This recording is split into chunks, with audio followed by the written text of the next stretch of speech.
Yes, PHLV Radio. PHLV Radio. Katotong Informento. Abot kamay.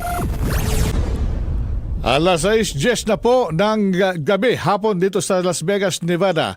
Pakinggan niyo ito, Rex Recarte, Rodney Haleco.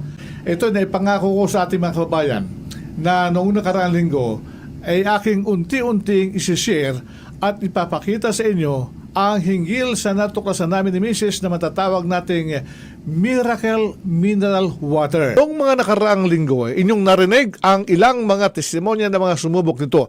Ngayon, pakinggan naman natin ang panayam ni Pastor June Isiderio sa isa sa namang sumubok nitong SB10 product. Pastor June?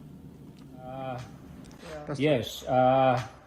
Good evening. We have a lady here who came to this house for the first time to watch SB10 presentation, and she came with a stick like this one, a cane, and a walking cane. And she came in walking slowly, and after like 20-30 minutes, she went to the restroom running, literally running.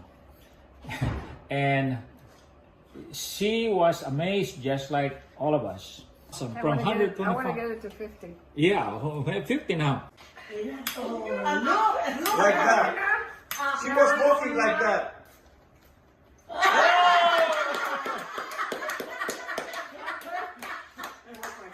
Okay, so Pastor Jun is asking, like I asked you, what is your pain level? You said I don't have no pain. no pain. Oh my goodness. No, not in the hands. A little bit in the feet. That's what I'm talking about. Alright, ayan ho, narinig nyo, tinuran ni Ginang Blanca Bono. Informento. Abot kamay.